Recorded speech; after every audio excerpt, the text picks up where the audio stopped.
ಆತ್ಮೀಯ ಸ್ನೇಹಿತರೆ, ತಮಗೆಲ್ಲರಿಗೂ ನಮಸ್ಕಾರ.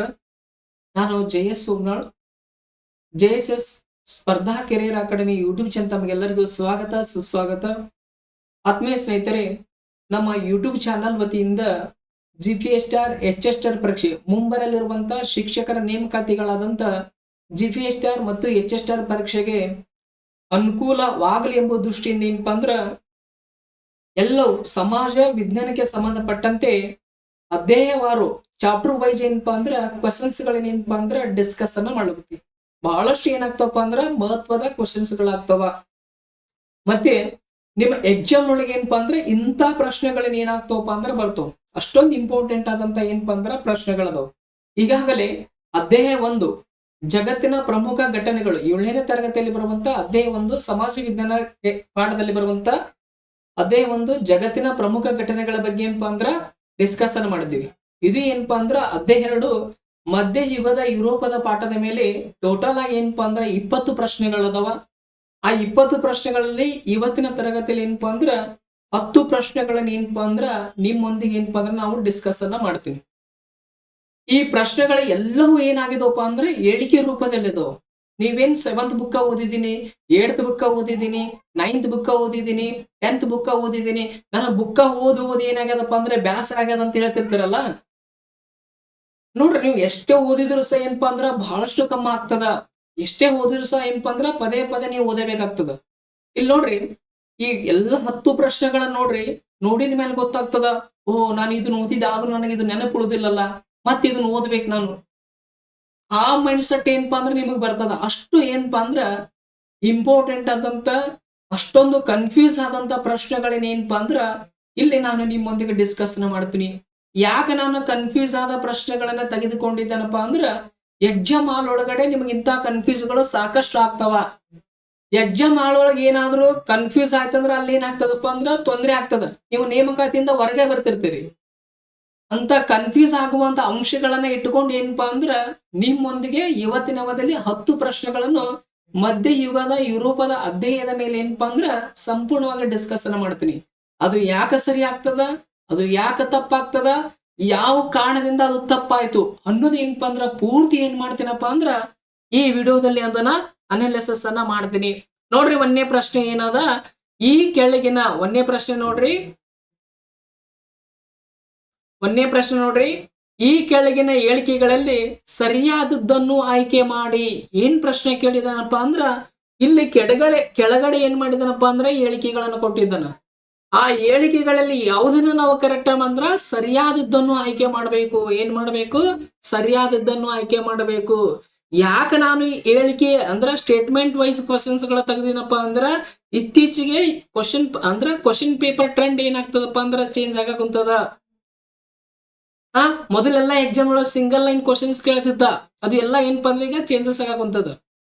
ನೀವು ಇಂಥ ಸ್ಟೇಟ್ಮೆಂಟ್ ವೈಸ್ ಕ್ವಶನ್ಸ್ ಗಳನ್ನ ಡಿಸ್ಕಸ್ ಮಾಡೋದಾಗ ಇಂಥ ಕ್ವಶನ್ಸ್ ಗಳ ತಿಳ್ಕೊಂಡ್ರಪ್ಪ ಅಂದ್ರ ಸಿಂಗಲ್ ಲೈನ್ ಕ್ವಶನ್ಸ್ ಬೇಕಾದಂಗ ಬರ್ಲಿ, ಅವಕ್ಕೆಲ್ಲವೂ ಏನ್ ಮಾಡ್ತಾರಪ್ಪ ಅಂದ್ರ ಆನ್ಸರ್ ಮಾಡುವಂತ ಕೆಪಾಸಿಟಿ ನಿಮ್ಮಲ್ಲಿ ಏನಾಗ್ತದಪ್ಪ ಅಂದ್ರ ಬೆಳೀತದ. ನೋಡ್ರಿ, ಒಂದನೇ ಸ್ಟೇಟ್ಮೆಂಟ್ ಏನದ, ಪುನರುಜ್ಜೀವನ ಎಂದರೆ ಮರು ಹುಟ್ಟು ಎಂದರ್ಥ. ಇದು ಮೂಲತಃ ಫ್ರೆಂಚ್ ಭಾಷೆಯಿಂದ ಬಂದಿದೆ. ಇಲ್ಲಿ ನಾನು ಪ್ರಶ್ನೆಗಳನ್ನು ಓದುತ್ತಿರ್ತೀನಿ, ನೀವೇನ್ ಮಾಡ್ರಪ್ಪ ಅಂದ್ರ ಅದನ್ನ ಕೇಳಿದಾದ ಮೇಲೆ ಆನ್ಸರ್ ಅನ್ನು ಸಾಧ್ಯವಾದಷ್ಟು ಕಾಮೆಂಟ್ ಬಾಕ್ಸ್ ಒಳಗೆ ಹಾಕೋದಕ್ಕ ಪ್ರಯತ್ನ ಮಾಡ್ರಿ.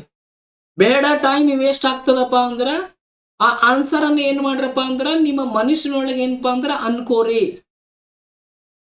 ಟೈಪ್ ಮಾಡೋದಕ್ಕ ಟೈಮ್ ಬಹಳ ವೇಸ್ಟ್ ಆಗ್ತದಪ್ಪ ಅಂದ್ರ ನೀವೇನ್ ಮಾಡ್ರಪ್ಪ ಅಂದ್ರ ಇಲ್ಲಿರುವಂತ ಆನ್ಸರ್ ಈ ಪ್ರಶ್ನೆಗೆ ಇದು ಸರಿ ಆಗ್ತದ, ಅಲ್ಲೇ ನೀವೇನ್ ಮಾಡ್ಬೇಕಪ್ಪ ಅಂದ್ರ ಮನುಷ್ಯನೊಳಗ ಅನ್ಕೋಬೇಕು. ಅವಾಗ ಏನಾಗ್ತದಪ್ಪ ಅಂದ್ರ ಸ್ವತಃ ನೀವು ಈ ಪ್ರಶ್ನೆ ಪತ್ರಿಕೆಯನ್ನು ಬಿಡಿಸಿದಂಗ ಆಗ್ತದ.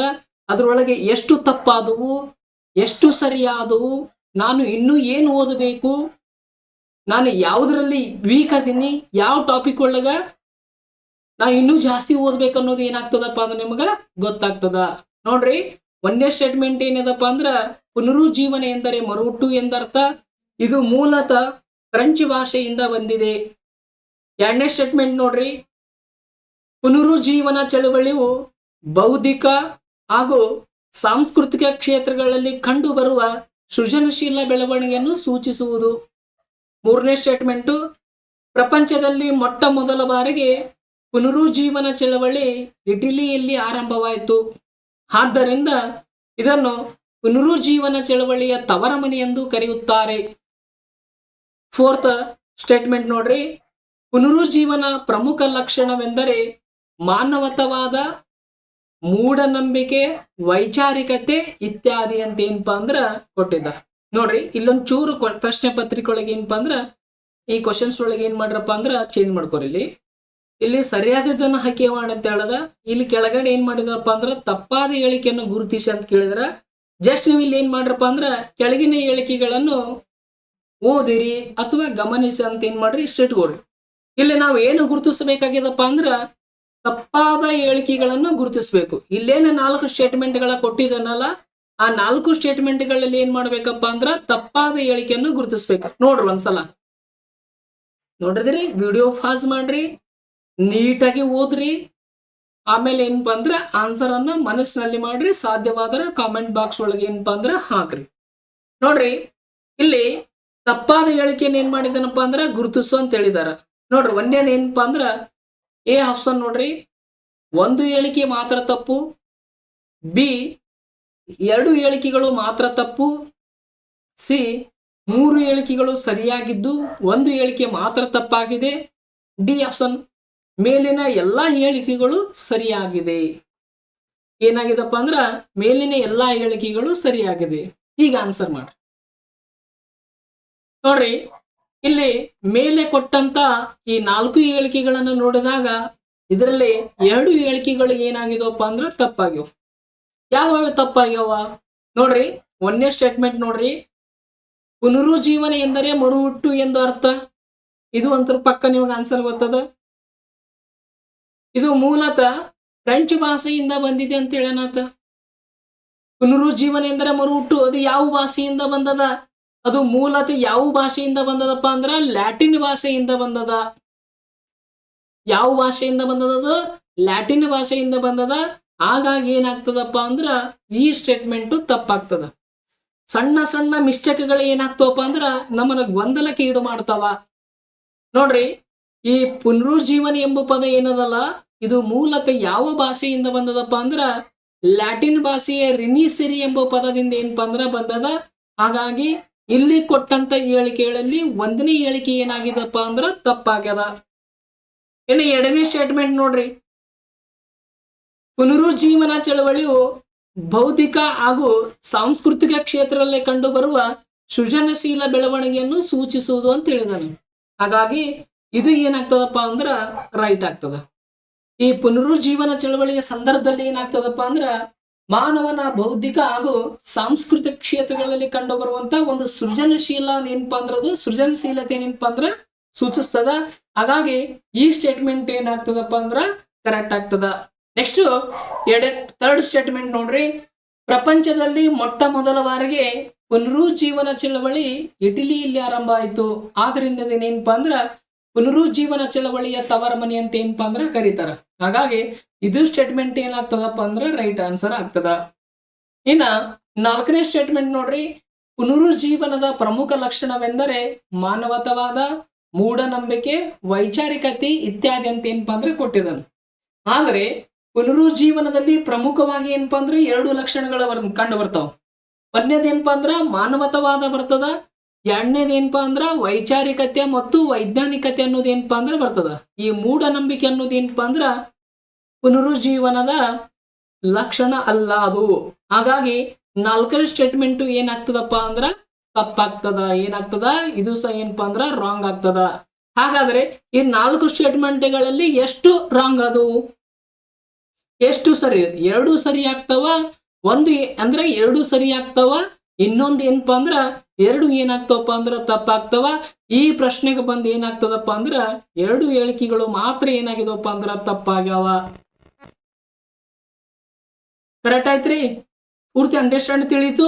ನೆಕ್ಸ್ಟ್ ನೋಡ್ರಿ, ಅದಕ್ಕೆ ಸಂಬಂಧಪಟ್ಟಂತ ಎಕ್ಸ್ಪ್ಲೇನ್ ಅದ ನೋಡ್ರಿ, ವಿವರಣೆ ನೋಡ್ರಿ. ಮೇಲಿನ ವ್ಯಾಖ್ಯೆಗಳನ್ನು ನಾವು ಗಮನಿಸಿದಾಗ 1 ಮತ್ತು 4ನೇ ಹೇಳಿಕೆಗಳು ಏನಪ್ಪಾ ಅಂದ್ರ ತಪ್ಪಾಗ್ಯಾವ.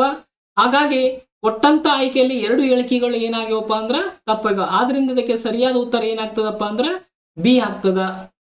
ನೋಡ್ರಿ, ಈ ಪುನರುಜ್ಜೀವನ ಎಂಬುದು ಆಂಗ್ಲ ಭಾಷೆಯ ರಿನೈಸರಿ ಎಂಬ ಪದದಿಂದ ಬಂದಿದೆ.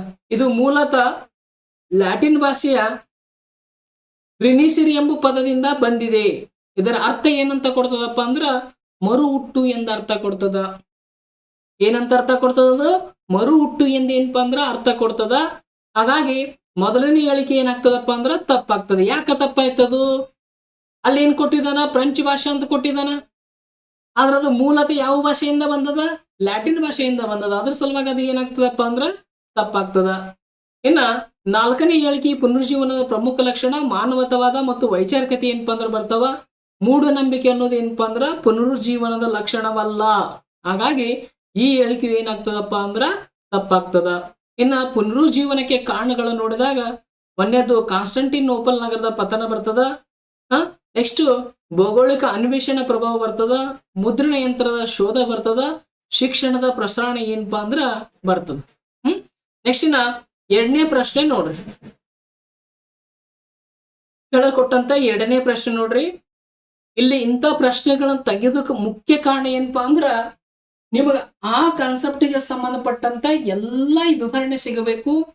ಮತ್ತೆ ಅಲ್ಲಿ ಎಕ್ಸಾಮ್ ಆಳೊಳಗ ಮಾಡುವಂತ ಸಣ್ಣ ಸಣ್ಣ ಮಿಸ್ಟೇಕ್ಗಳನ್ನ ಏನಪ್ಪಾ ಅಂದ್ರ ಇಲ್ಲೇ ನೀವು ತಿದ್ದುಪಡಿ ಮಾಡ್ಕೋಬೇಕು.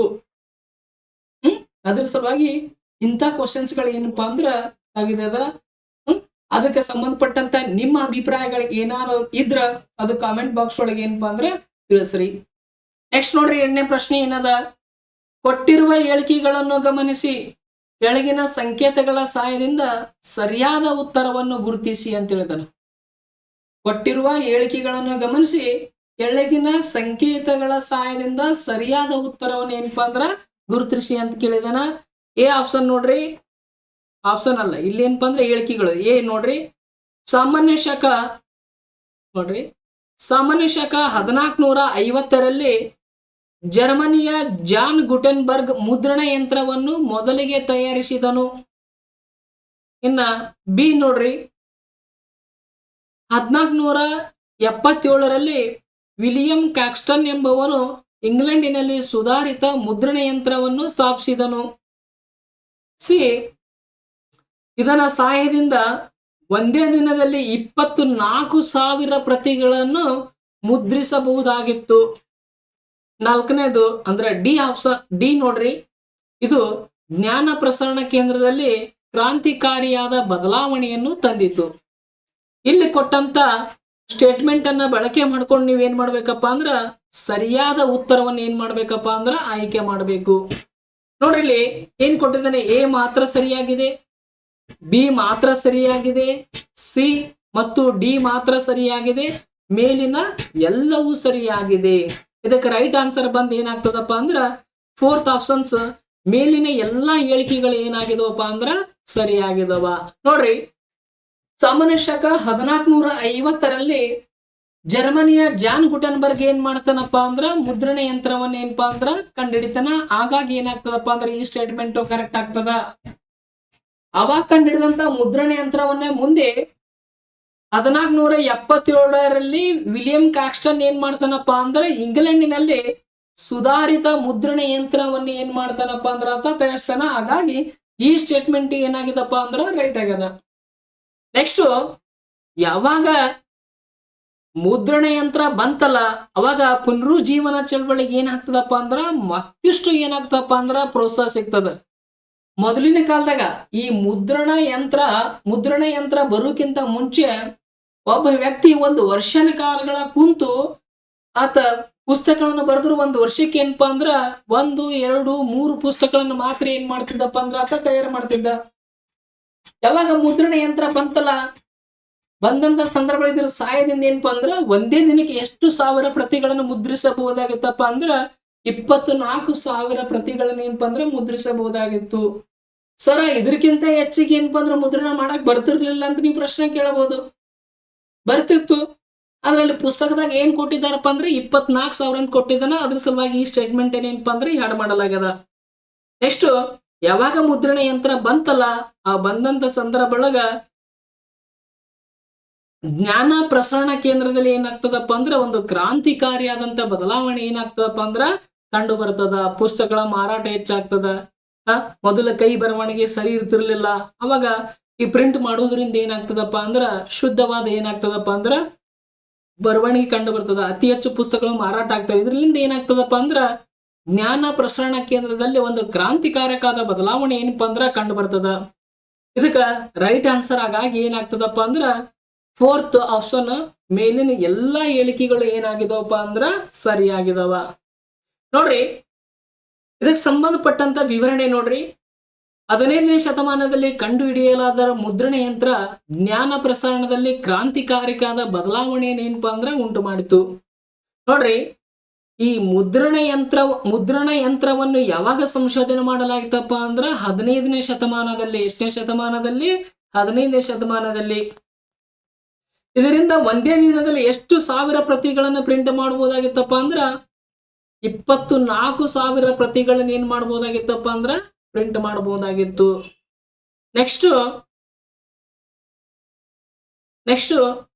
ಜರ್ಮನಿಯ ದೇಶದ ಜಾನ್ ಗುಟೆನ್ಬರ್ಗ್ 1450ರಲ್ಲಿ ಮೊದಲಿಗೆ ಮುದ್ರಣ ಯಂತ್ರವನ್ನು ಏನಪ್ಪಾ ಅಂದ್ರ ಮೋಯೆನ್ಸ್ ನಗರದಲ್ಲಿ ಏನಪ್ಪಾ ಅಂದ್ರ ಆತ ತಯಾರಿಸ್ತಾನ. ಬಹಳಷ್ಟು ಇಂಪಾರ್ಟೆಂಟ್. ಸಿಂಗಲ್ ಲೈನ್ ಕ್ವಶನ್ಸ್ ಒಳಗೆ ಕೇಳಬಹುದು. ನಮಗ ಏನಂತ ಕೇಳಬಹುದಪ್ಪ? ಮುದ್ರಣ ಯಂತ್ರವನ್ನು ಮೊದಲಿಗೆ ಯಾರು ಸಂಶೋಧನೆ ಮಾಡಿದ್ರು ಅಂತ ಕೇಳಬಹುದು. ಯಾರು ಸಂಶೋಧನೆ ಮಾಡಿದ್ರು? ಜಾನ್ ಗುಟೆನ್ಬರ್ಗ್ ಏನಪ್ಪಾ ಅಂದ್ರ ಸಂಶೋಧನೆ ಮಾಡ್ತಾನ. ಯಾವ ವರ್ಷ ಸಂಶೋಧನೆ ಮಾಡ್ತಾನ? ಅದನ್ನ 1450ರಲ್ಲಿ ಏನಪ್ಪಾ ಅಂದ್ರ ಸಂಶೋಧನೆ ಮಾಡ್ತಾನ. ಇಂಥ ಜಾನ್ ಗುಟೆನ್ಬರ್ಗ್ ಯಾವ ದೇಶದ ವ್ಯಕ್ತಿಯಪ್ಪ ಅಂದ್ರ ಆತ ಜರ್ಮನಿ ದೇಶದ ವ್ಯಕ್ತಿ ಆಗ್ತಾನ. ಯಾವ ದೇಶದ ವ್ಯಕ್ತಿ ಆಗ್ತಾನ ಆತ? ಜರ್ಮನಿ ದೇಶದ ವ್ಯಕ್ತಿ ಏನಪ್ಪಾ ಅಂದ್ರ ಆತ ಆಗ್ತಾನ. ನೆಕ್ಸ್ಟ್ 1477ರಲ್ಲಿ ವಿಲಿಯಂ ಕ್ಯಾಕ್ಸ್ಟನ್ ಅವರು ಏನಪ್ಪಾ ಅಂದ್ರ ಇಂಗ್ಲೆಂಡಿನಲ್ಲಿ ಒಂದು ಸುಧಾರಿತ ಮುದ್ರಣ ಯಂತ್ರವನ್ನು ಏನಪ್ಪಾ ಅಂದ್ರ ಅವರು ತಯಾರಿಸ್ತಾರ. ಹಾಗಾಗಿ ಇಲ್ಲಿ ಕೊಟ್ಟಂತ ಎಲ್ಲಾ ಹೇಳಿಕೆಗಳು ಏನಾಗಿದವಪ್ಪ ಅಂದ್ರ ಸರಿಯಾಗಿದ್ದಾವ. ಕ್ಲಿಯರ್ ಆಯ್ತ್ರಿ ಇದು? ನೆಕ್ಸ್ಟ್ ಕ್ವಶನ್ ನೋಡ್ರಿ. 3ನೇ ಪ್ರಶ್ನೆ. ಈ ಕೆಳಗಿನ ಪ್ರತಿಪಾದನೆ ಮತ್ತು ಕಾರಣಗಳನ್ನು ಓದಿ ಸರಿಯಾದದ್ದನ್ನು ಆಯ್ಕೆ ಮಾಡಿ. ಒಂದೇ ನೋಡ್ರಿ ಪ್ರತಿಪಾದನೆ. ಎ, ರಾಜರ ಮಿಲಿಟರಿಯಲ್ಲಿ ಅಪ್ರತಿಮ ಸೇವೆಯನ್ನು ಸಲ್ಲಿಸುತ್ತಿದ್ದವರಿಗೆ ನೀಡುತ್ತಿದ್ದ ಸೇವಾ ಮಾನ್ಯತೆಯನ್ನು ಸರ್ದಾರ್ ಎಂದು ಕರೆಯುತ್ತಿದ್ದರು.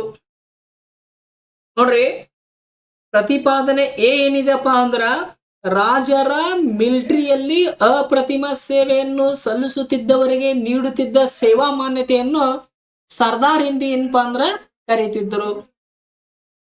ನೆಕ್ಸ್ಟ್ 2ನೇ ಕಾರಣ ಅಂದ್ರ ಪ್ರತಿಪಾದನೆಗೆ ಕಾರಣ ನೋಡ್ರಿ. 6, ಸರ್ವಾಂಟಿನ್ ಸೇನ್ ಮಧ್ಯಯುಗದ ಸರ್ದಾರನ್ನು ಗೇಲಿ ಮಾಡಿ ಡಾನ್ ವಿ ಓಟೆ ಎಂಬ ಕೃತಿಯನ್ನು ಬರೆದನು. ಇಲ್ಲಿ ಕೆಳಗೆ ಆಪ್ಷನ್ ನೋಡ್ರಿ. ಎ ಆಪ್ಷನ್ ಏನಿದೆಪ್ಪ ಅಂದ್ರ ಎವು ಸರಿಯಾದ ಪ್ರತಿಪಾದನೆ ಆಗಿದೆ. 6 ಅದಕ್ಕೆ ಸರಿಯಾದ ಕಾರಣವಲ್ಲ ಅಂತ ಕೊಟ್ಟಿದ್ದಾರೆ. ಬಿ, ಎವು ಸರಿಯಾದ ಪ್ರತಿಪಾದನೆಯು ಸರಿಯಾಗಿಲ್ಲ. 6 ಸರಿಯಾದ ಕಾರಣ ಅಲ್ಲ ಅಂತ ಕೊಟ್ಟಿದ್ದಾರೆ. ಸಿ ಆಪ್ಷನ್ ಎವು ಸರಿಯಾದ ಪ್ರತಿಪಾದನೆ ಆಗಿದೆ, 6 ಸರಿಯಾದ ಕಾರಣವಾಗಿದೆ ಅಂತ ಕೊಟ್ಟಿದ್ದಾರೆ. ಇದಕ್ಕೆ ರೈಟ್ ಆನ್ಸರ್ ಬಂದ್ ಏನಾಗ್ತದಪ್ಪ ಅಂದ್ರ ಸಿ ಆಗ್ತದ. ನೋಡ್ರಿ, ರಾಜರ ಮಿಲಿಟರಿಯಲ್ಲಿ ಅಪ್ರತಿಮ ಸೇವೆಯನ್ನು ಸಲ್ಲಿಸುತ್ತಿದ್ದವರಿಗೆ ನೀಡುತ್ತಿದ್ದ ಒಂದು ಸೇವಾ ಮಾನ್ಯತೆ ಏನಂತ ಕರಿತಿದ್ರು ಆಗಿನ ಕಾಲದೊಳಗಪ್ಪ ಅಂದ್ರ ಸರ್ದಾರ್ ಅಂತ ಕರಿತಿದ್ರು. ಏನಂತ ಕರಿತಿದ್ರು? ಸರ್ದಾರ್ ಅಂತ ಕರಿತಿದ್ರು. ಅಂತ ಸರ್ದಾರನ್ನು ಮಧ್ಯಯುಗದಲ್ಲಿ ಒಬ್ಬ ಪ್ರಸಿದ್ಧವಾದ ಏನಾಗ್ತಾನಪ್ಪ ಅಂದ್ರ ಬರಹಗಾರ ಬರ್ತಾನ. ಆತನ ಹೆಸರು ಏನಪ್ಪಾ ಅಂದ್ರ ಸರ್ವಾಂಟಿನ್ ಸೇನ್ ಅಂತ ಬರ್ತಾನ.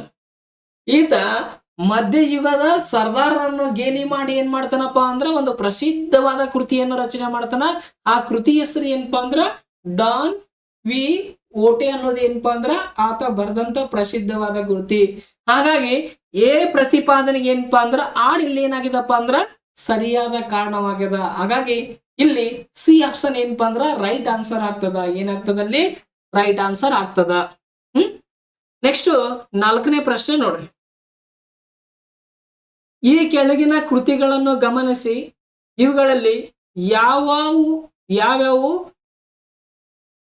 ವಿಲಿಯಂ ಶೇಕ್ಸ್ಪಿಯರ್ ಅವರಿಗೆ ಸಂಬಂಧಪಟ್ಟಿಲ್ಲ? ನೋಡ್ರಿ, ಈ ಕೆಳಗೆ ಕೊಟ್ಟಿರುವ ಕೃತಿಗಳನ್ನು ಗಮನಿಸಿ. ಇವುಗಳಲ್ಲಿ ಯಾವ ಕೃತಿಗಳು ವಿಲಿಯಂ ಶೇಕ್ಸ್ಪಿಯರ್ ಅವ್ರಿಗೆ ಸಂಬಂಧಪಟ್ಟಿಲ್ಲ ಅಂತ ಏನಪ್ಪಾ ಅಂದ್ರ ಪ್ರಶ್ನೆಯನ್ನ ಕೇಳಿದ್ದಾನ. ಅಂದ್ರೆ ನಾವು ಯಾರ ಕೃತಿಗಳನ್ನು ಗುರುತಿಸಬೇಕಾಗಿತ್ತು ಇಲ್ಲಿ? ವಿಲಿಯಂ ಶೇಕ್ಸ್ಪಿಯರ್ ಅವರಿಗೆ ಸಂಬಂಧ ಪಡಲಾರದಂತ ಕೃತಿಗಳನ್ನ ಏನ್ ಮಾಡ್ಬೇಕಪ್ಪ ಅಂದ್ರೆ ಗುರುತಿಸಬೇಕು. ನೋಡ್ರಿ ಯಾವ್ಯಾವ ಕೃತಿಗಳನ್ನು ಕೊಟ್ಟಿದ್ದಾರೆ ಅವರು. ಒಂದನೇ ಕೃತಿ ಏನ್ ಕೊಟ್ಟಾರಪ್ಪ ಅಂದ್ರ ರೋಮಿಯೋ ಜೂಲಿಯಟ್ ಕೊಟ್ಟಿದಾರ. ಎರಡನೇ ಕೃತಿ ಕಿಂಗ್ ಲಿಯರ್ ಕೊಟ್ಟಿದಾರ. ನೆಕ್ಸ್ಟ್ ಮೂರನೇ ಕೃತಿ ದಿ ಡಿವೈನ್ ಕಾಮಿಡಿ ಕೊಟ್ಟಿದಾರ. ನಾಲ್ಕನೇ ಕೃತಿ ವರ್ಜಿನ್ ಆನ್ ದಿ ರಾಕ್ಸ್ ಮತ್ತು ಮ್ಯಾಕ್ಬೆತ್ ಏನಪ್ಪಾ ಅಂದ್ರ ಕೊಟ್ಟಿದಾರ. ಇಲ್ಲಿ ಏನಪ್ಪಾ ಅಂದ್ರ ಒಟ್ಟ ಟೋಟಲ್ ಆಗಿ ಏನ್ ಮಾಡಿದಾನಪ್ಪ ಅಂದ್ರ 5 ಕೃತಿಗಳನ್ನು ಕೊಟ್ಟಿದ್ದ. 5 ಕೃತಿಗಳಲ್ಲಿ ಯಾವ ಕೃತಿಗಳು ವಿಲಿಯಂ ಶೇಕ್ಸ್ಪಿಯರ್ ಅವರಿಗೆ ಸಂಬಂಧಪಟ್ಟಿಲ್ಲ ಅನ್ನೋದು ಏನಪ್ಪಾ ಅಂದ್ರ ನಾವು ಗುರುತಿಸಬೇಕು. ನೋಡ್ರಿ ಇಲ್ಲಿ ಆಯ್ಕೆಗಳ ನಾವು ಸರಿಯಾದ ಕೃತಿಗಳನ್ನ ಏನಪ್ಪಾ ಅಂದ್ರ ಆಯ್ಕೆ ಮಾಡ್ಬೇಕಾಗ್ತದ. ನೋಡ್ರಿ 1, 2, 3 ಕೃತಿಗಳನ್ನ ಇಲ್ಲಿ ನೋಡ್ರಿ ಆಪ್ಷನ್ಸ್ ಗಳು ನೋಡ್ರಿ, ಇಲ್ಲಿ ಕನ್ಫ್ಯೂಸ್ ಆಗ್ಬಾರ್ದು. 1, 2, 3 ಅಂದ್ರ ಆಯ್ಕೆಗಳು. B option 1, 2, 5. C option 2, 3, 4. D option 3 ಮತ್ತು 4.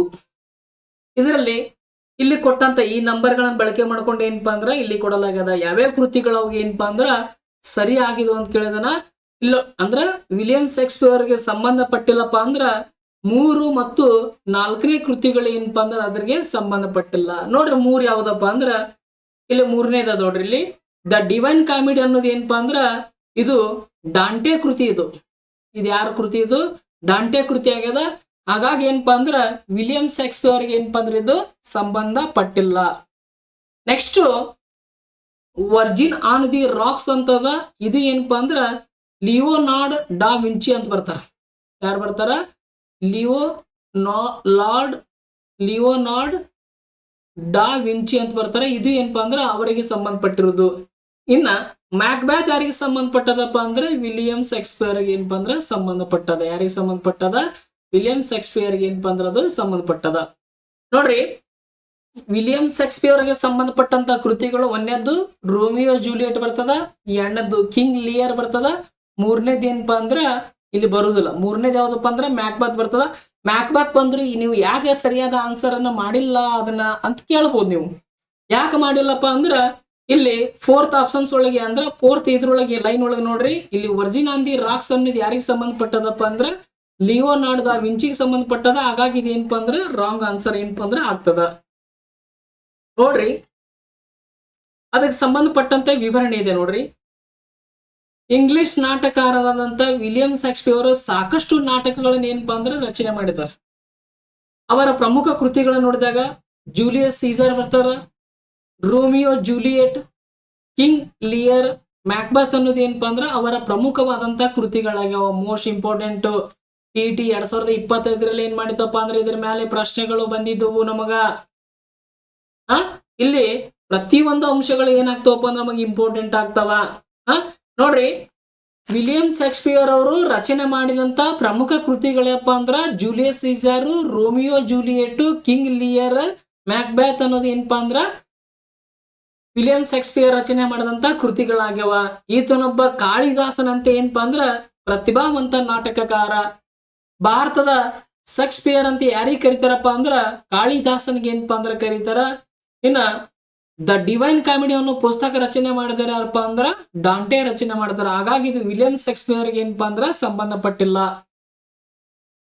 ಬಹಳಷ್ಟು ಇಂಪಾರ್ಟೆಂಟ್, ನಮಗೆ ಎಕ್ಸಾಮ್ ಒಳಗೆ ಕೇಳಬಹುದು. ದ ಡಿವೈನ್ ಕಾಮಿಡಿ ಪುಸ್ತಕ ಬರೆದವ್ರು ಯಾರು ಅಂತ ಕೇಳ್ಬೋದು, ಇಲ್ಲಾಂದ್ರೆ ಡಾಂಟೆ ಬರೆದಂತ ಪುಸ್ತಕ ಯಾವ್ದಂತ ಕೇಳ್ಬೋದು ನಮಗ. ಈ ರೀತಿ ಆದ್ರೂ ಪ್ರಶ್ನೆ ಬರ್ಬೋದು, ಈ ರೀತಿ ಆದ್ರೂ ಪ್ರಶ್ನೆ ಬರ್ಬೋದು. ದ ಡಿವೈನ್ ಕಾಮಿಡಿ ಯಾರು ಬರೀತಾರಪ್ಪ ಅಂದ್ರ ಡಾಂಟೆ ಬರೀತಾರ. ಯಾರು ಬರೀತಾರ?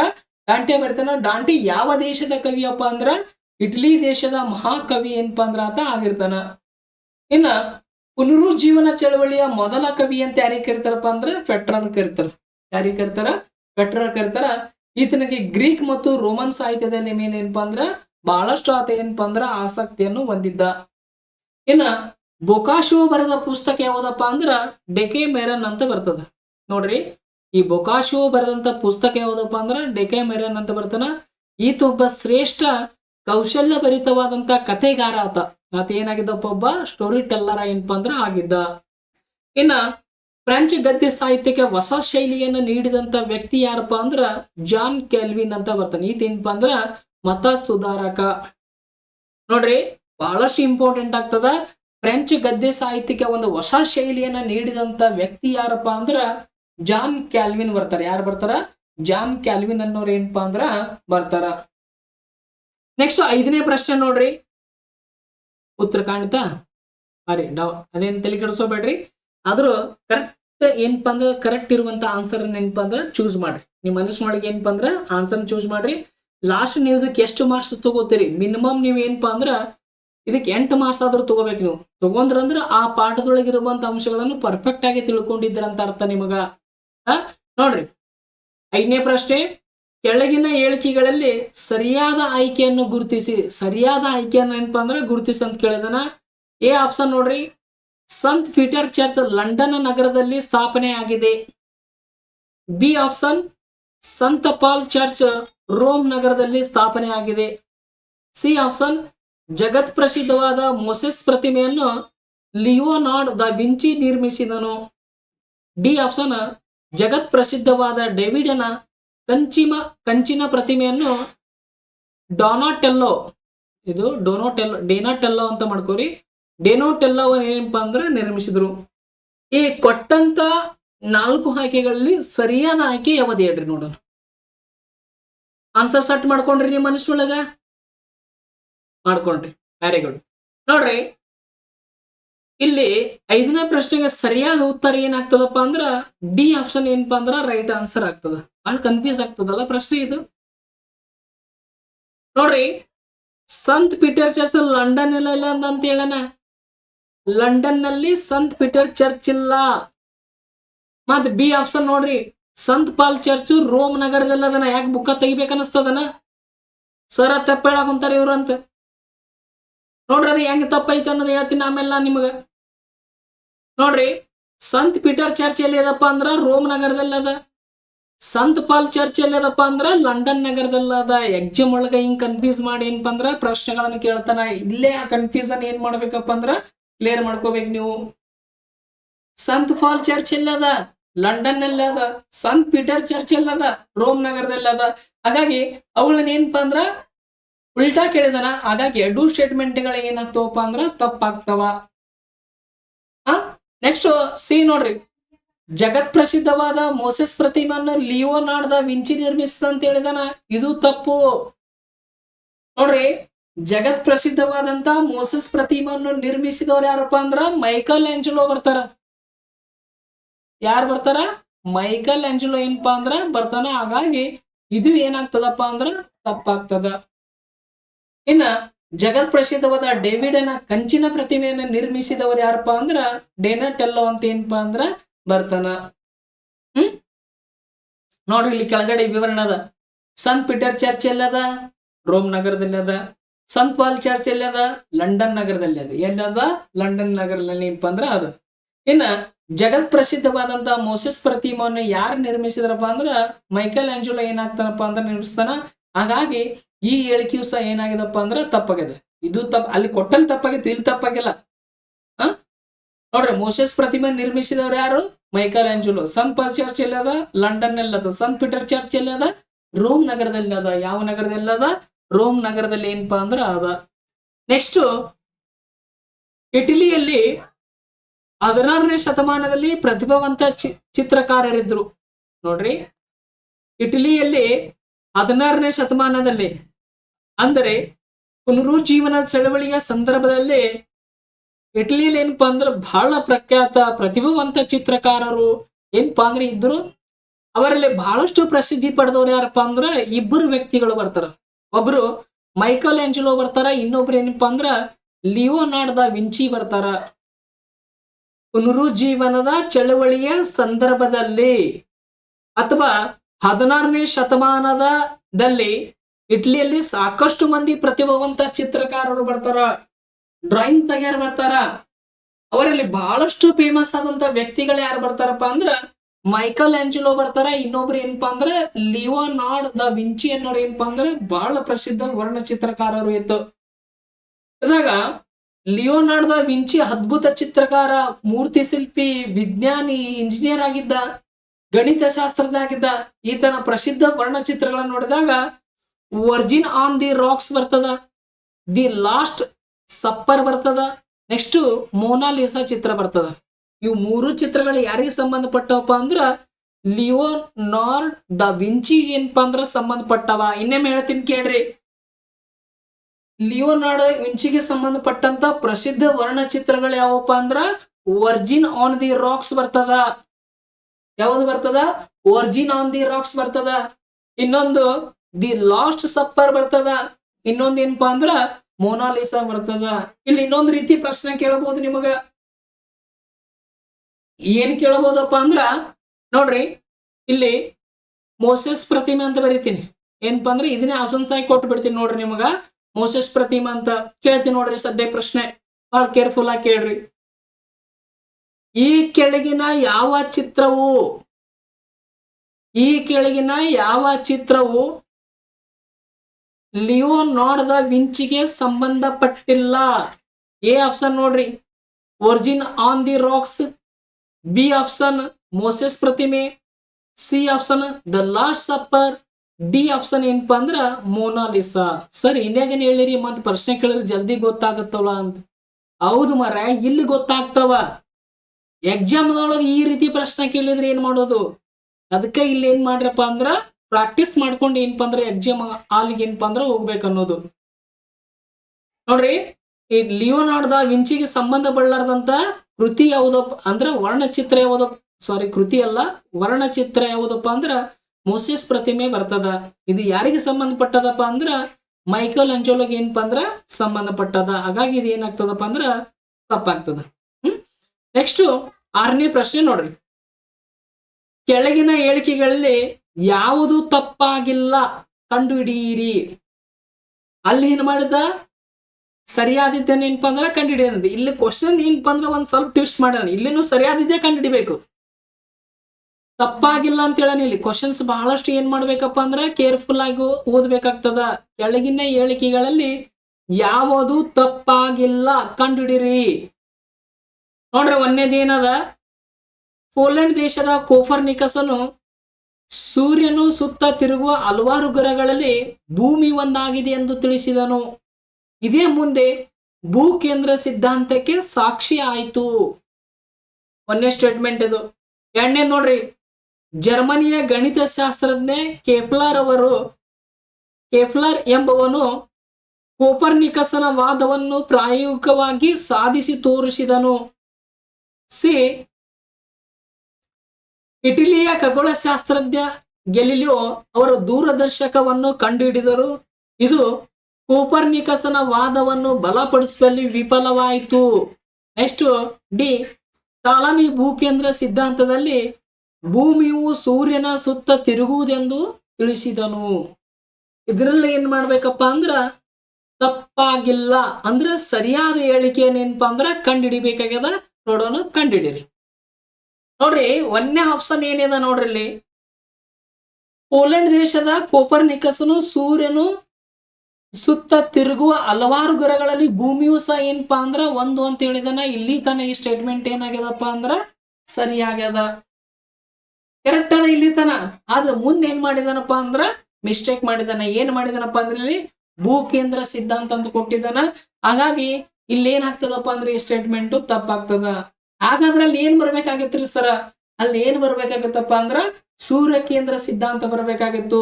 ನೋಡ್ರಿ, ಪೋಲೆಂಡ್ ದೇಶದ ಕೋಪರ್ನಿಕಸನ್ ಏನಪ್ಪಾ ಅಂದ್ರ ಸೂರ್ಯನು ಸುತ್ತ ತಿರುಗುವ ಹಲವಾರು ಗ್ರಹಗಳಲ್ಲಿ ಏನಪ್ಪಾ ಅಂದ್ರ ಭೂಮಿಯು ಒಂದಾಗ್ಯದ ಅಂತ ಏನಪ್ಪಾ ಅಂದ್ರ ಹೇಳ್ತಾನ.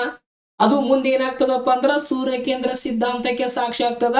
ಇಲ್ಲಿ ಭೂ ಕೇಂದ್ರ ಸಿದ್ಧಾಂತ ಕೊಟ್ಟಿದ್ದಾನ. ಹಾಗಾಗಿ ಈ ಸ್ಟೇಟ್ಮೆಂಟ್ ಏನಾಗ್ತದಪ್ಪ ಅಂದ್ರ ತಪ್ಪಾಗ್ತದ. ಯಾಕೆ ತಪ್ಪಾಯ್ತು ಗೊತ್ತಾಯ್ತು?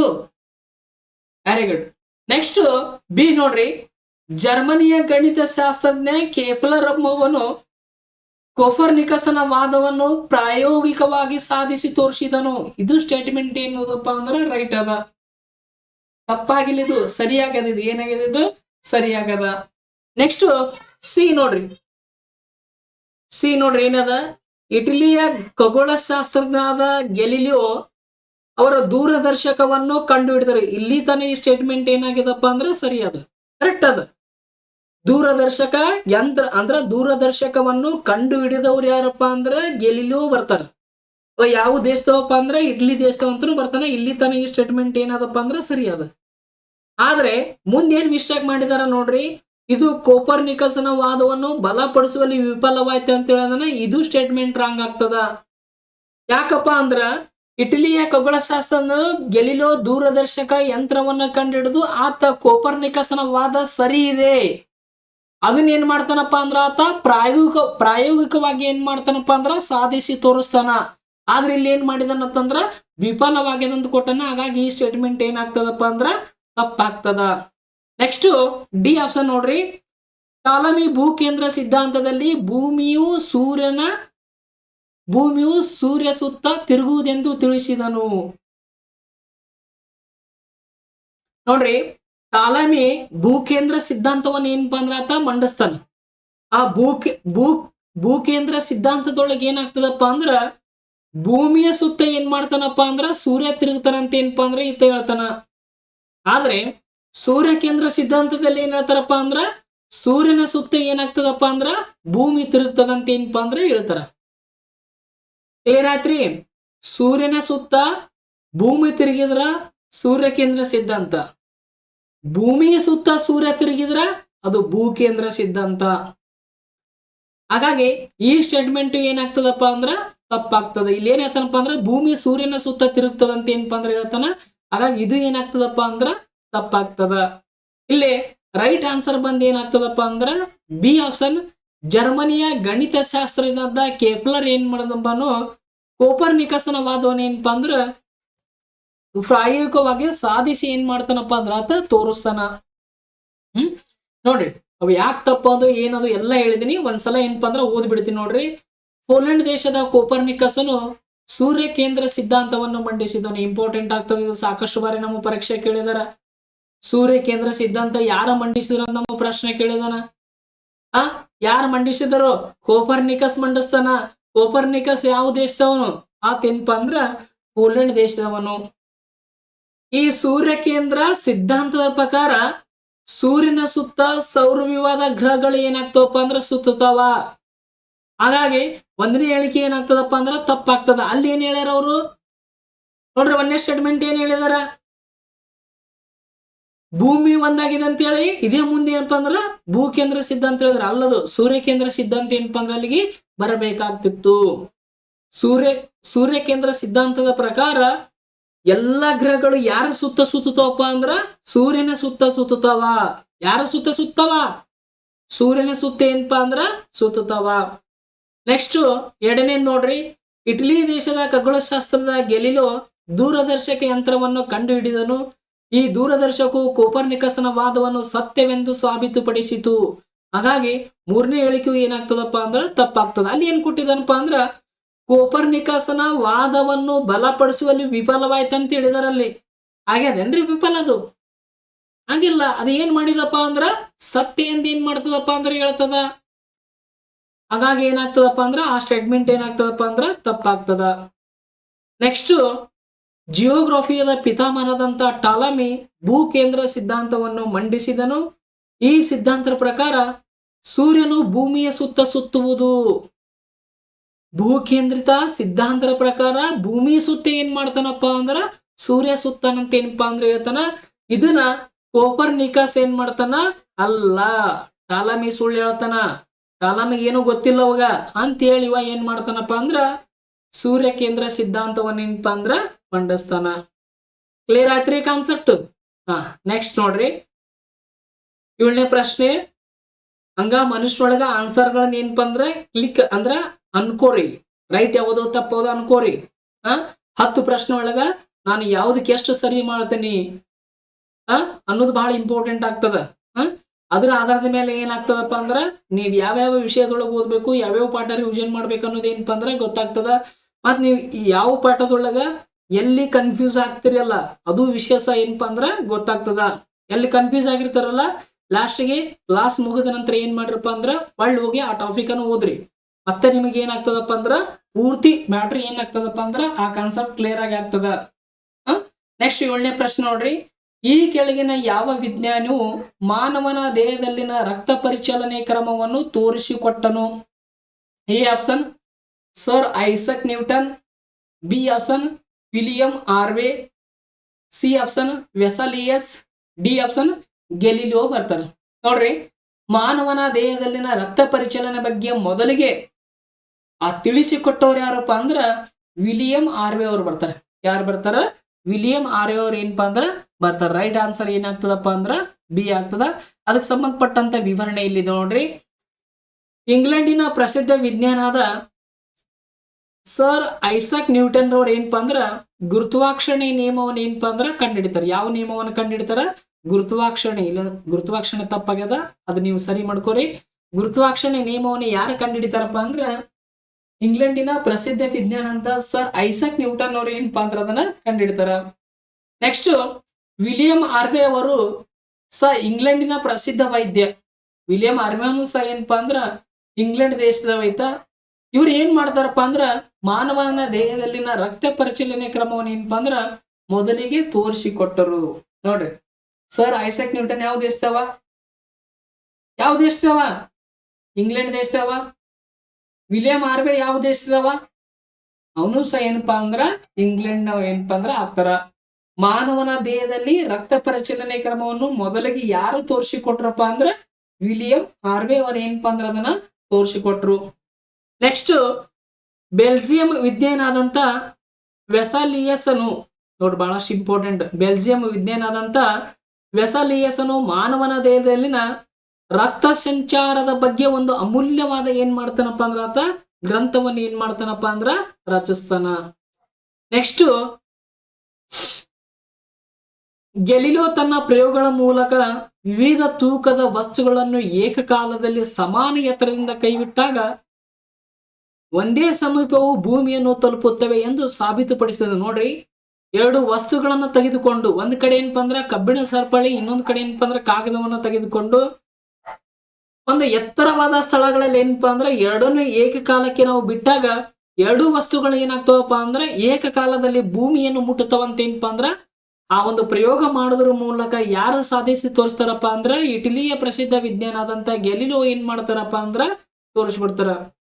ನೀವು ಏನಾದ್ರೂ ಸಾಧ್ಯ ಇದನ್ನ ಒಂದ್ ಕಡೆ ಕಾಗದ ತೋರಿ, ಇನ್ನೊಂದ್ ಕಡೆ ಏನಪ್ಪಾ ಅಂದ್ರ ಕಲ್ ತಗೋರಿ, ತಗೊಂಡು ಪ್ರಾಕ್ಟಿಕಲ್ ಆಗಿ ಮಾಡ್ರಿ. ಮೊದಲು ಕಲ್ಲು ಮುಡ್ತದ, ಆಮೇಲೆ ಏನಪ್ಪಾ ಅಂದ್ರ ಕಾಗದ ಮುಡ್ತದ. ಯಾಕಪ್ಪ ಅಂದ್ರ ನಾವು ಅಂದ್ರ ಗೆಲಿಲಿಯೋ ಮಾಡಿದಂತ ಪ್ರಯೋಗವನ್ನು ನಾವು ಏನಾದ್ರೂ ಮಾಡ್ಬೇಕಾಗಿತ್ತಪ್ಪ ಅಂದ್ರ ನಾವು ಮಾಡ್ತಿರುವಂತ ಜಾಗ ಯಾಗಿರ್ಬೇಕಪ್ಪ ಅಂದ್ರ ನಿರ್ವಾತ ಪ್ರದೇಶ ಇರ್ಬೇಕು. ಅಲ್ಲಿ ಯಾವುದೇ ರೀತಿ ಏನಾಗಿರ್ಬಾರ್ದಪ್ಪ ಅಂದ್ರ ಗಾಳಿ ಇರಬಾರದು. ಏನಿರಬಾರದು? ಗಾಳಿ ಇರಬಾರ್ದು. ಅವಾಗ ಮಾತ್ರ ಆ ಪ್ರಯೋಗ ಏನಾಗ್ತದಪ್ಪ ಅಂದ್ರ ಸಕ್ಸಸ್ಫುಲ್ ಆಗಿ ಆಗ್ತದ.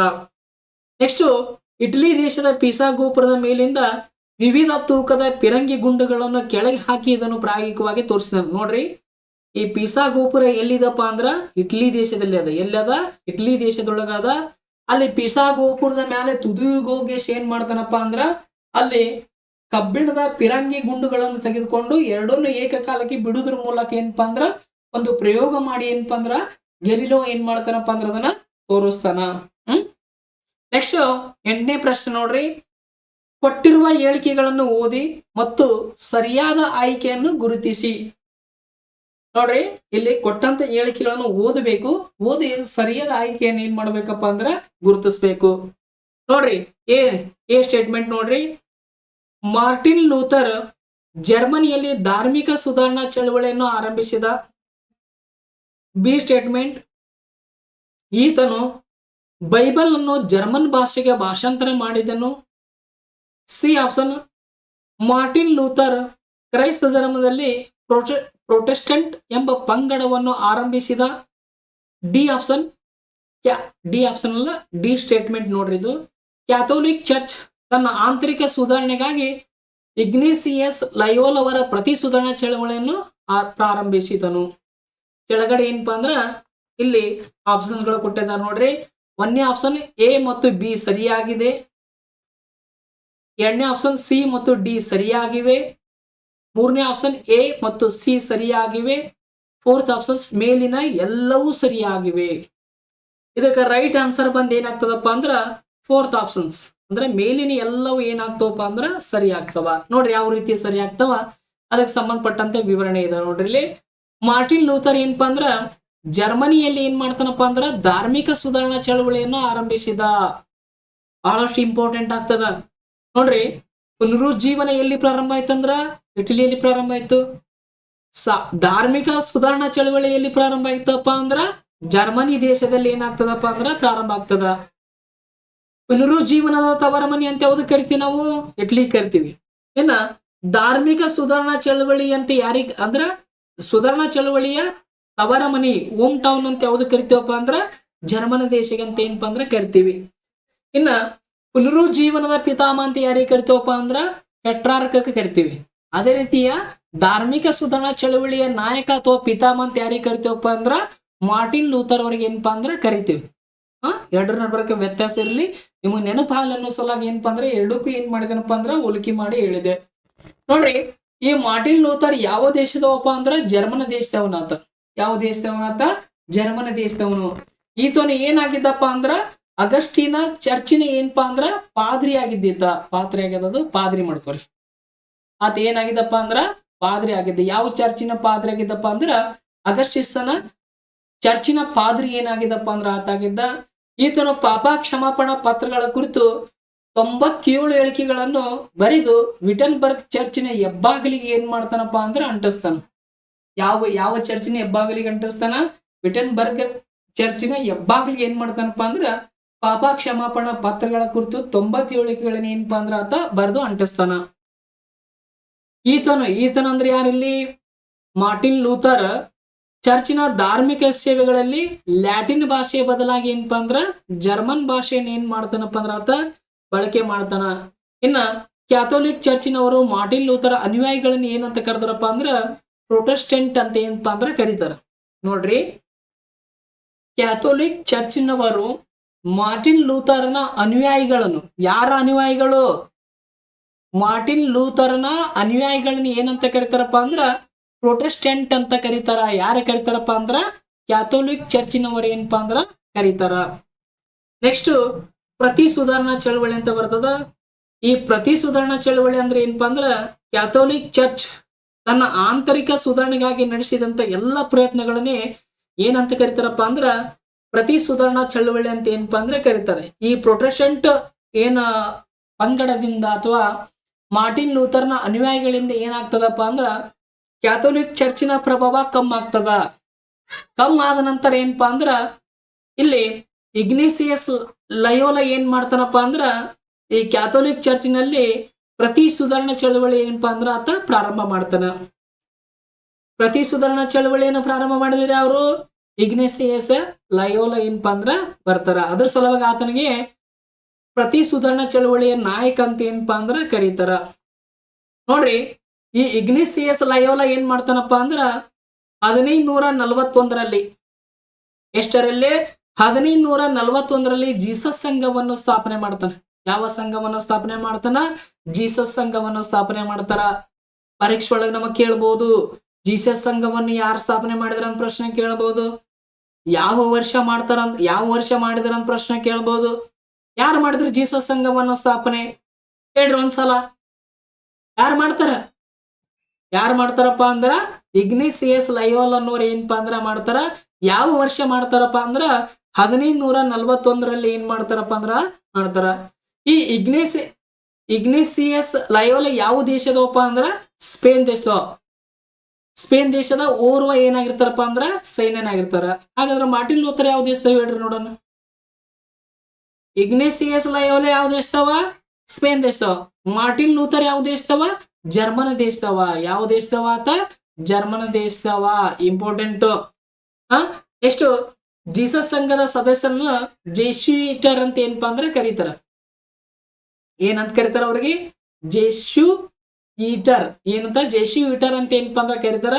ಇವರ ದುಡಿಮೆಯ ಫಲವಾಗಿ ಕ್ಯಾಥೋಲಿಕ್ ಚರ್ಚ್ ಏನಾಗ್ತಪ್ಪ ಅಂದ್ರ ಮರಳಿ ಜನರ ವಿಶ್ವಾಸ ಗಳಿಸ್ತದ. ಈ ಪ್ರೊಟೆಸ್ಟೆಂಟ್ ಪಂಗಡದಿಂದ ಏನಾಯ್ತಪ್ಪ ಅಂದ್ರೆ ಕ್ಯಾಥೋಲಿಕ್ ಚರ್ಚ್ ಜನರ ವಿಶ್ವಾಸವನ್ನ ಏನಾಗಿತ್ತಪ್ಪ ಅಂದ್ರ ಸಂಪೂರ್ಣವಾಗಿ ಕಳೆದುಕೊಂಡಿತ್ತು. ಇದನ್ನ ಎಲ್ಲವನ್ನು ಗಮನಿಸಿದಂತ ಇಗ್ನೇಸಿಯಸ್ ಲಯೋಲಾ ಏನ್ ಮಾಡ್ತಾನಪ್ಪ ಅಂದ್ರ ಹಿಂಗ ಬಿಟ್ರಿ ಇದು ಕ್ಯಾಥೋಲಿಕ್ ಚರ್ಚ್ ಏನಾಗ್ತದಪ್ಪ ಅಂದ್ರ ಸರ್ವನಾಶ ಆಗ್ತದ, ಅದಕ್ಕೆ ಏನಾರ ಮಾಡ್ಬೇಕಲ್ಲ ಅಂತ ಕುಂತು ಯೋಚನೆ ಮಾಡಿದಾಗ ಅವನಿಗೆ ಒಳದಿದ್ದ ಏನಪ್ಪಾ ಅಂದ್ರ ಪ್ರತಿ ಸುಧಾರಣೆ. ಯಾವ ಸುಧಾರಣೆ? ಪ್ರತಿ ಸುಧಾರಣೆ ಚಳವಳಿ ಏನಪ್ಪಾ ಅಂದ್ರ ಆತ ಪ್ರಾರಂಭ ಮಾಡ್ತಾನ. ಈ ಪ್ರತಿ ಸುಧಾರಣೆ ಚಳವಳಿ ಯಾಕೆ ಸುಧಾರಣೆ ಮಾಡ್ತಾನಪ್ಪ ಅಂದ್ರ ಕ್ಯಾಥೋಲಿಕ್ ಚರ್ಚಿನಲ್ಲಿರುವಂತ ಲೋಪದೋಷಗಳು, ಅಲ್ಲಿ ಲೋಪದೋಷಗಳನ್ನ ಏನದಲ್ಲ ಅವುಗಳನ್ನ ನಮ್ಮಲ್ಲೇ ನಾವು ಏನ್ ಮಾಡ್ಬೇಕಪ್ಪ ಅಂದ್ರೆ ಅವುಗಳನ್ನ ಸರಿಪಡಿಸಬೇಕು ಅನ್ನೋ ಸಲುವಾಗಿ ಏನ್ ಮಾಡ್ತಾನಪ್ಪ ಅಂದ್ರ ಆತ ಈ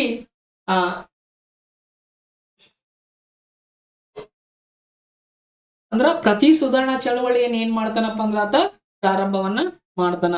ಇದರ ಪರಿಣಾಮವಾಗಿ ಏನಾಗ್ತದಪ್ಪ ಅಂದ್ರ ಕ್ರೈಸ್ತ ಧರ್ಮದಲ್ಲಿ 2 ಪಂಗಡಗಳು ಹುಟ್ಕೋತಾವ. ಒಂದು ಕ್ಯಾಥೋಲಿಕರು, ಇನ್ನೊಂದ್ ಏನಪ್ಪಾ ಅಂದ್ರ ಪ್ರೊಟೆಸ್ಟೆಂಟರ್ ಅಂತ ಬರ್ತಾರ. ನೋಡ್ರಿ, ಕ್ರೈಸ್ತ ಧರ್ಮದಲ್ಲಿ ಎಷ್ಟು ಪಂಗಡಗಳ ಬರ್ತಾವಪ್ಪ ಅಂದ್ರ 2 ಪಂಗಡ ಬರ್ತಾವ. ಒಂದು ಕ್ಯಾಥೋಲಿಕರು ಬರ್ತಾರ, ಇನ್ನೊಂದ್ ಏನಪ್ಪಾ ಅಂದ್ರ ಪ್ರೊಟೆಸ್ಟೆಂಟ್ ಅಂತ ಏನಪ್ಪಾ ಅಂದ್ರ ಬರ್ತದ. ನೆಕ್ಸ್ಟ್ ಕೊನೆಯ ಪ್ರಶ್ನೆ ನೋಡ್ರಿ, ಇದು 10ನೇ ಪ್ರಶ್ನೆ. ಈ ಕೆಳಗಿನ ಯಾವ ಅಂಶ ಭೌಗೋಳಿಕ ಅನ್ವೇಷಣೆಗೆ ಕಾರಣವಾಗಿದೆ? ಇದು ಆಗ್ಯದ, ಬೌ ಮಾಡ್ಕೊರಿದ. ಭೌಗೋಳಿಕ ಅನ್ವೇಷಣೆಗೆ ಕಾರಣವಾಗಿದೆ. ಟೋಟಲಿ ತಪ್ಪದ ನೋಡ್ರಿ ಇದು. ಭೌಗೋಳಿಕ ಅನ್ವೇಷಣೆಗೆ ಕಾರಣವಾಗಿದೆ ಅಂತ ಏನಪ್ಪಾ ಅಂದ್ರೆ ಕೊಟ್ಟಿದ್ದಾರೆ. ಯಾವ್ಯಾವ ಅಂಶಗಳಾಗಿದೆ ಅನ್ನೋದು ಏನಪ್ಪಾ ಅಂದ್ರ ತಿಳಿಸ್ಬೇಕು ನೀವು. ನೋಡ್ರಿ, 1ನೇ ಆಪ್ಷನ್ ಏಷ್ಯಾ ದೇಶಗಳಿಗೆ ಭೇಟಿ ನೀಡಿದ ಮೊದಲ ಪ್ರವಾಸಿಗ ಮಾರ್ಕ್ ಪೋಲೋನ ವರದಿ. ಬಿ ಆಪ್ಷನ್ ಹೊಸ ವೈಜ್ಞಾನಿಕ ಆವಿಷ್ಕಾರಗಳಾದ ದಿಕ್ಸೂಚಿ, ನಕ್ಷತ್ರೋನ್ನತಿ, ಅಸ್ಟ್ರೋಲಾಬ್ ನಕ್ಷೆಗಳು, ಕಾರ್ವಲ್ ಇತ್ಯಾದಿ ನಾವಿಕರಿಗೆ ಸಹಾಯಕವಾದವು. ನೆಕ್ಸ್ಟ್ ಸಿ ಆಪ್ಷನ್ ಕ್ರೈಸ್ತ ಮತ ಪ್ರಚಾರಕ್ಕಾಗಿ ಏಷ್ಯಾ ಮತ್ತು ಆಫ್ರಿಕಾದತ್ತ ದೃಷ್ಟಿ ಹಾಯಿಸಿದರು. ಡಿ ಆಪ್ಷನ್ ಮೇಲಿನ ಎಲ್ಲಾ ಕಾರಣಗಳು ಸರಿಯಾಗಿ. ಇದಕ್ಕೆ ರೈಟ್ ಆನ್ಸರ್ ಬಂದು ಏನಾಗ್ತದಪ್ಪ ಅಂದ್ರ ಮೇಲಿನ ಎಲ್ಲಾ ಕಾರಣಗಳು ಏನಾಗ್ತವಪ್ಪ ಅಂದ್ರ ಸರಿ ಆಗ್ತಾವ.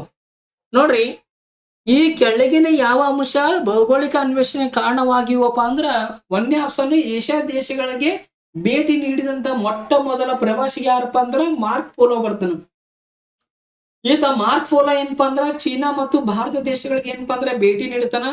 ಭೇಟಿ ನೀಡಿ ಅಲ್ಲಿ ಸಂಗ್ರಹಿಸದಂತ ವರದಿ ಏನಾಗ್ತದಪ್ಪ ಅಂದ್ರ ಅದು ನೌಕಾಯಾನಿಗಳಿಗೆ ಏನಪ್ಪಾ ಅಂದ್ರ ಒಂದು ಭರವಸೆಯನ್ನು ಮೂಡಿಸ್ತದ, ಆಶಾವಾದವಾಗಿ ಏನಾಗ್ತದಪ್ಪ ಅಂದ್ರ ಇರ್ತದ. ಮಾರ್ಕ್ ಪೋಲೋ ಏನ್ ಮಾಡ್ತಾನಪ್ಪ ಅಂದ್ರ ಇಲ್ಲಿ ಏಷ್ಯಾದೊಳಗ ಅಂದ್ರೆ ಭಾರತ ಮತ್ತು ಚೀನಾದೊಳಗ ಅಪಾರವಾದ ಸಂಪತ್ತು ಅದ ಅಂತ ತಿಳ್ಕೊಂಡು ಇವು ಎಲ್ಲರೂ ಏನ್ ಮಾಡ್ತಾರಪ್ಪ ಅಂದ್ರ ನೌಕಾಯಾನದಲ್ಲಿ, ಪೋರ್ಚುಗಲ್ ದೇಶ ಮೊಟ್ಟ ಮೊದಲ ಬಾರಿಗೆ ಏನಾಗ್ತದಪ್ಪ ಅಂದ್ರ ನೌಕಾಯಾನದಲ್ಲಿ ಏನಪ್ಪಾ ಅಂದ್ರ ತೊಡಗ್ತದ. ಇನ್ನ ಈ ನಾವಿಕರಿಗೆ ಬಹಳಷ್ಟು ನೌಕಾಯಾನ ಕೈಗೊಳ್ಳೋದಕ್ ಬಹಳ ಸಹಾಯ ಮಾಡಿದಂತ ಉಪಕರಣಗಳಪ್ಪ ಅಂದ್ರ ದಿಕ್ಸೂಚಿ ಬರ್ತದ, ನಕ್ಷತ್ರೋನ್ನತಿ ಬರ್ತದ, ಅಂದ್ರೆ ಅಸ್ಟ್ರೋಲಾಬ್ ಬರ್ತದ. ಯಾವ್ದು ಬರ್ತದ? ಅಸ್ಟ್ರೋಲಾಬ್ ಅಂತ ಬರ್ತದ. ಇವೆಲ್ಲವೂ ಏನಾಗ್ತವಪ್ಪ ಅಂದ್ರ ನಾವಿಕರಿಗೆ ಏನಪ್ಪಾ ಅಂದ್ರ ಸಹಾಯವನ್ನು ಮಾಡ್ತವ. ಇನ್ನ ಕ್ರೈಸ್ತ ಮಿಷನರಿಗಳು ಏನ್ ಅನ್ಕೊಂಡಿದ್ರಪ್ಪ ಅಂದ್ರ ನಾವ್ ಎಲ್ಲೆಲ್ಲಿ ಹೊಸ ದೇಶಗಳನ್ನ ಕಂಡಿಡ್ತೀವಲ್ಲ ಅಲ್ಲಿ ಕಂಡಿಡ್ದಲ್ಲ ನಮ್ಮ ಧರ್ಮವನ್ನ ಏನ್ ಮಾಡ್ಬೋದಪ್ಪ ಅಂದ್ರ ನಾವು ಪ್ರಚಾರ ಮಾಡ್ಬೋದು ಅನ್ನೋ ಸಲುವಾಗಿ ಏನ್ ಮಾಡಿದ್ರಪ್ಪ ಅಂದ್ರ ಅವರು ಸಹ ಏನಪ್ಪಾ ಅಂದ್ರ ಭೌಗೋಳಿಕ ಅನ್ವೇಷಣೆಯಲ್ಲಿ ಏನಪ್ಪಾ ಅಂದ್ರ ತೊಡಗ್ತಾರ. ಹಾಗಾಗಿ 10ನೇ ಪ್ರಶ್ನೆಗೆ ಡಿ ಆಪ್ಷನ್ ಏನಿದಲ್ಲ ಮೇಲಿನ ಎಲ್ಲವೂ ಏನಾಗಿದವಪ್ಪ ಅಂದ್ರ ಸರಿಯಾಗವ. ಸರಿಯಾಗವ. ಕೊನೆಯ ಪ್ರಶ್ನೆ ಇದು. ಆಕ್ಚುಲ್ ನಾ ಏನ್ ಮಾಡಿದಪ್ಪ ಅಂದ್ರ 11 ಪ್ರಶ್ನೆ, 10ನೇ ಪ್ರಶ್ನೆ ಕೊನೆ ಅಂತ ಮಾಡಿದ್ದೆ. ಇನ್ನೊಂದು ಪ್ರಶ್ನೆ ಇದೆ, ಅದೊಂದು ಡಿಸ್ಕಸ್ ಮಾಡ್ಬಿಡ ನೋಡ್ರಿ. 11ನೇ ಪ್ರಶ್ನೆ, ಈ ಕೆಳಗಿನ ಯಾವ ನಾವಿಕರು ಪೋರ್ಚುಗಲ್ ದೇಶಕ್ಕೆ ಸಂಬಂಧಪಟ್ಟಿರುವುದಿಲ್ಲ? ಇಲ್ಲಿ 4 ಮಂದಿ ಏನ್ ಮಾಡಿದಾನಪ್ಪ ಅಂದ್ರ ನಾವಿಕರನ್ನ ಕೊಟ್ಟಿದ್ದಾನ. ಕೊಟ್ಟು ಏನ್ ಪ್ರಶ್ನೆ ಕೇಳಿದಾರಪ್ಪ ಅಂದ್ರ ಆತ ಪೋರ್ಚುಗಲ್ ದೇಶಕ್ಕೆ ಸಂಬಂಧಪಟ್ಟಿರುವುದಿಲ್ಲ. ಅಂದ್ರೆ ಇಲ್ಲಿ ಕೊಟ್ಟಂತ ಆಪ್ಷನ್ಸ್ ಒಳಗೆ 3 ಮಂದಿ ಪೋರ್ಚುಗಲ್ ದೇಶಕ್ಕೆ ಸಂಬಂಧಪಟ್ಟವರದಾರ, ಒಬ್ರು ಏನಪ್ಪಾ ಅಂದ್ರೆ ಬೇರೆ ದೇಶಕ್ಕೆ ಸಂಬಂಧಪಟ್ಟಾರ. ಅವ್ರು ಯಾರು ಅನ್ನೋದು ಏನ್ ಮಾಡ್ಬೇಕಪ್ಪ ಅಂದ್ರೆ ನೀವು ತಿಳಿಸ್ಬೇಕು. ನೋಡ್ರಿ ಆಪ್ಷನ್ಸ್ ಅದ ನೋಡ್ರಿ. ವಾಸ್ಕೋ ಡಿ ಗಾಮಾ ಬರ್ತಾರ, ಬಿ ಆಪ್ಷನ್ ಕ್ರಿಸ್ಟೋಫರ್ ಕೊಲಂಬಸ್ ಬರ್ತಾನ, ಸಿ ಆಪ್ಷನ್ ಫರ್ಡಿನಾಂಡ್ ಮೆಗಲನ್ ಬರ್ತಾನ, ಡಿ ಆಪ್ಷನ್ ಬಾರ್ತೋಲೋಮಿಯೋ ಡಯಸ್ ಬರ್ತಾನ. ಇದಕ್ಕ ರೈಟ್ ಆನ್ಸರ್ ಬಂದ್ ಏನಾಗ್ತದಪ್ಪ ಅಂದ್ರ ಕ್ರಿಸ್ಟೋಫರ್ ಕೊಲಂಬಸ್ ಏನಪ್ಪಾ ಅಂದ್ರೆ ರೈಟ್ ಆನ್ಸರ್ ಆಗ್ತದ. ನೋಡ್ರಿ, ಇಲ್ಲಿ ಕೊಟ್ಟಂತ 4 ಮಂದಿ ನಾವಿಕರಲ್ಲಿ ಪೋರ್ಚುಗಲ್ ದೇಶಕ್ಕೆ ಯಾರು ಸಂಬಂಧಪಟ್ಟಿಲ್ಲಪ್ಪ ಅಂದ್ರ ಕ್ರಿಸ್ಟೋಫರ್ ಕೊಲಂಬಸ್ ಸಂಬಂಧಪಟ್ಟಿಲ್ಲ. ಹಾಗಾದ್ರೆ ಕೊಲಂಬಸ್ ಯಾವ ದೇಶದವನು?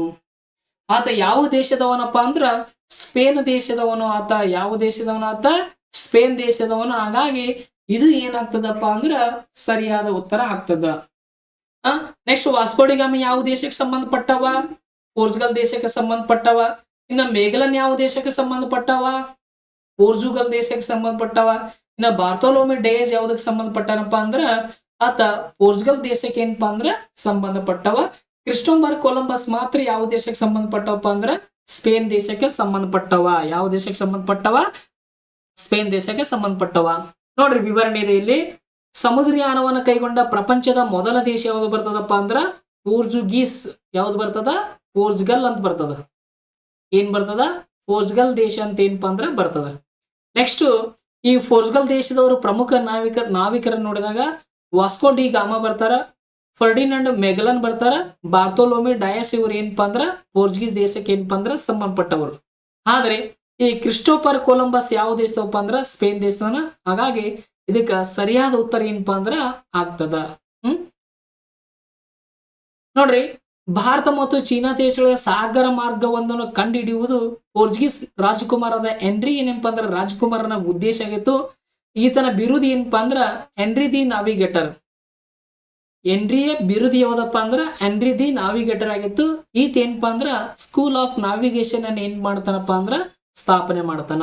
ಸ್ಕೂಲ್ ಆಫ್ ನಾವಿಗೇಷನ್ ಅನ್ನು ಯಾರು ಸ್ಥಾಪನೆ ಮಾಡಿದಾರಪ್ಪ ಅಂದ್ರ ಹೆನ್ರಿ ಏನಪ್ಪಾ ಅಂದ್ರ ಸ್ಥಾಪನೆ ಮಾಡ್ತಾನ. ಇನ್ನು ಉಳಿದಂತ ಇನ್ನ 10 ಕ್ವಶನ್ಸ್ಗಳ ಇದೇ ಪಾಠದ ಮೇಲೆ ಏನಪ್ಪಾ ಅಂದ್ರ 10 ಕ್ವಶನ್ಸ್ಗಳದ. ಅವುಗಳನ್ನ ಏನಪ್ಪಾ ಅಂದ್ರ ಮುಂದಿನ ಕ್ಲಾಸ್ ಒಳಗೆ ಏನಪ್ಪಾ ಅಂದ್ರ ಡಿಸ್ಕಸ್ ಅನ್ನ ಮಾಡೋಣ. ಆತ್ಮೀಯ ಸ್ನೇಹಿತರೆ, ಇಲ್ಲಿವರೆಗೂ ಈ ಕ್ಲಾಸ್ ಅನ್ನ ಕೇಳಿದಂತ ತಮಗೆಲ್ಲರಿಗೂ ಏನಪ್ಪಾ ಅಂದ್ರ ಹೃತ್ಪೂರ್ವಕವಾದ ಧನ್ಯವಾದಗಳು. ತಮಗೆಲ್ಲರಿಗೂ ಏನಪ್ಪಾ ಅಂದ್ರು ಆಲ್ ದ ಬೆಸ್ಟ್. ಆತ್ಮೀಯ ಸ್ನೇಹಿತರೆ, ಕೊನೆಯದಾಗಿ ಒಂದು ಮಾತು ನೆನಪಿರಲಿ. ನಿಮ್ಮ ಗಮನವು ನಿಮ್ಮ ಗುರಿಯ ಮೇಲೆ ಇರಲಿ ಹೊರತು ನಿಮ್ಮನ್ನು ಗುರಾಯಿಸುವ ಜನರ ಮೇಲಲ್ಲ. ಏನೇನ್ ಹೇಳ್ತೀನಿ ನೋಡ್ರಿ, ನಿಮ್ಮ ಗಮನವು ಸಂಪೂರ್ಣವಾಗಿ ನಿಮ್ಮ ಗುರಿಯ ಮೇಲೆ ಇರಲಿ, ನಿಮ್ಮನ್ನು ಗುರಾಯಿಸುವ ಜನರ ಮೇಲಲ್ಲ. ಹಾಗಾಗಿ ನಾವೆಲ್ಲರೂ ಸೇರಿ ಏನ್ ಮಾಡೋಣಪ್ಪ ಅಂದ್ರ ನಮ್ಮ ಗುರಿ ಸದ್ಯಕ್ಕೆ ಯಾವ್ದದಪ್ಪ ಅಂದ್ರ ಟೀಚರ್ ಆಗೋದದ. ಯಾವ್ದದ? ಟೀಚರ್ ಆಗೋದದ. ಹಾಗಾಗಿ ಸಂಪೂರ್ಣ ನಮ್ಮ ಗಮನವನ್ನು ನಮ್ಮ ಗುರಿ ಕಡೆಗೆ ಏನಪ್ಪಾ ಅಂದ್ರ ಕೊಡೋಣ ಅನ್ನುತ್ತಾ ಮುಂದಿನ ಕ್ಲಾಸ್ ಒಳಗೆ ಏನಪ್ಪಾ ಅಂದ್ರ ಮತ್ತಿಷ್ಟು ಒಂದು ಹೊಸದಾದ ವಿಷಯಗಳನ್ನು ಮತ್ತು ಪ್ರಶ್ನೆಗಳನ್ನು ಏನಪ್ಪಾ ಅಂದ್ರ ನಿಮ್ಮೊಂದಿಗೆ ಡಿಸ್ಕಸ್ ಅನ್ನು ಮಾಡ್ತೀನಿ.